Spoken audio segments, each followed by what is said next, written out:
kilometers, 1,162 na ilaw at 24,000 lumens. Ito ay programa ng inyong pamahalang lungsod kung saan isa sa inire-request sa akin ng mga netizen, lalo na yung mga nagde-deliver ng pagkain sa motor, yung yung mga dinadala sa mga bahay-bahay, mga Grab, no? Marami ng aksidente rito, dala na madilim talaga ang ilalim ng Skyway. With that, nung pag-upo ko, at saka si Vice Mayor Che, mga kasama ko, nagulat kami, wala naman kami kakayanan. Pangarap lang ang meron kami para tugunan ng kaligtasan ng ating mga nagmamaneho ng 4 na gulong at 2 gulong. Sabi ko kay Engineer Randy Sabac, pwede ba magplano tayo? Gawa mo ng sukat at gusto ko yung nangyari sa Top Avenue no first term natin, gawin din natin sa lahat ng Skyway na nakapaloob sa Maynila. From the boundary and all the way kung saan madilim na madilim. Now, with a good heart of Ramon Ang, nagsulisit kasi ako sa kanya, umabot ng 20.8 million pesos yung project. At ito ay dinonate ng buo ng San Miguel Corporation. Pinagpapasalamat din namin sa Skyway, sa Toll Regulatory Board, yung mga national agencies and GOCCs. Hindi naman namin mapatatagumpayan to, kundi rin namin sila partner. So, private sector, national government, and your local government. Excited ako para sa inyo. At least ito'y makatulong maiwasan ang aksidente ng ating mga nagmamaneho sa lugar na ito.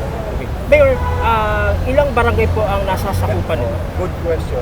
32 barangay ang yung inikutan natin. 32 barangay. In fact, napilinan ko si Director Joel Par na kung po pwede makiusapan yung mga barangay na alagaan yung ilaw. Baka kasi maakyat na naman kami, makanso na naman kami.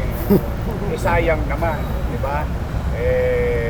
Natutuwa rin sila kasi mababawasan na snatcher o hold-upper at saka katulong namin sila mag-maintain.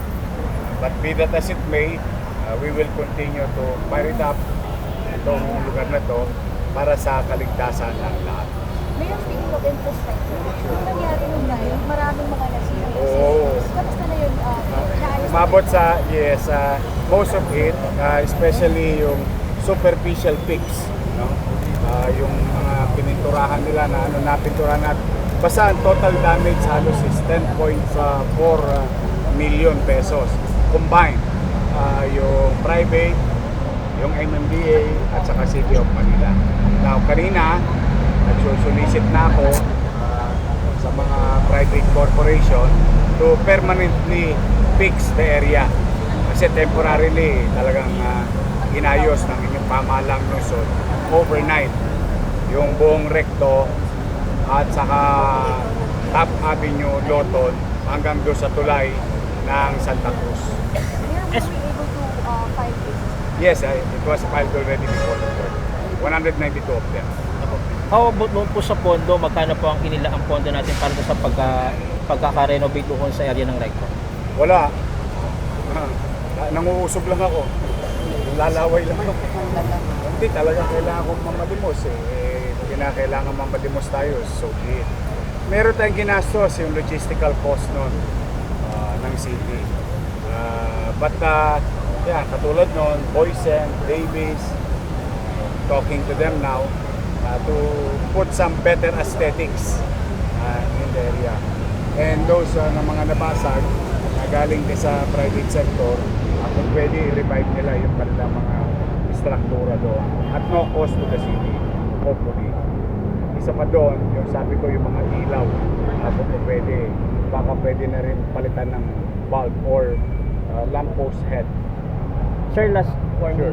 message na lang siguro dun sa ating mga nasa barangay at dun sa publiko para at least maging secured yung kanilang area. Good, sir. Muli, una, salamat sa Diyos. Nakakaraos tayo kahit na gipit. Pero nais ko rin pasalamatan ang San Miguel Corporation, TRB, Skyway, lahat ng mga national agencies na partner natin. Ang ating 1.5 month na destino dito, ang ating city electrician Randy Sada at kanyang mga tao at sa mga barangay, mga tanod at mga kasama ko sa Konseho ng Maynila at sa West Maynila. Mga batang Maynila, mga minamahal kong lolo't lola, nanay tatay, para po sa inyo to. Sa mga dumadako naman sa Maynila, I hope this can help you, travel safe while traversing the city of Manila. We'll do more, we'll do better. Piyahit-piyahit lang, tandaan lang. Hopefully, basta every inch, liters, kilometers, we will try to reach it. Kaya awaan Diyos. So muli, mag-ingat kayo pag dumako kayo at sana'y lagi kayong maging ligtas at gabayan kayo ng Diyos na makauwi kayo ng buhat na ayos. Sure.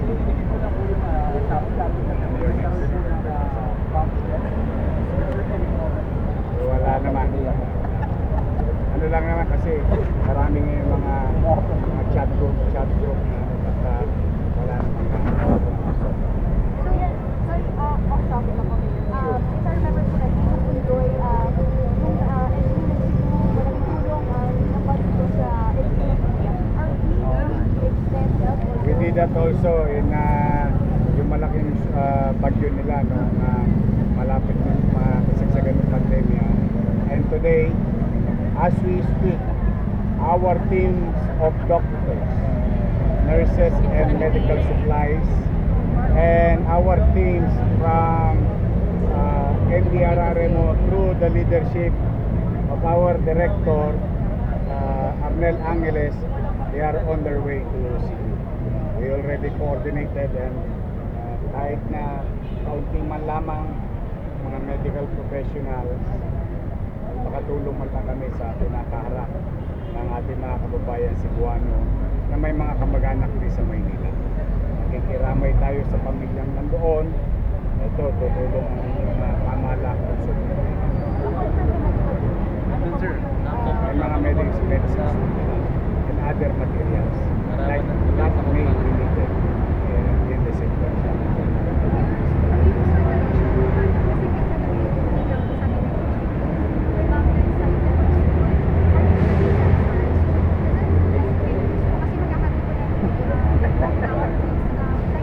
Naliligo ka na sa pawis.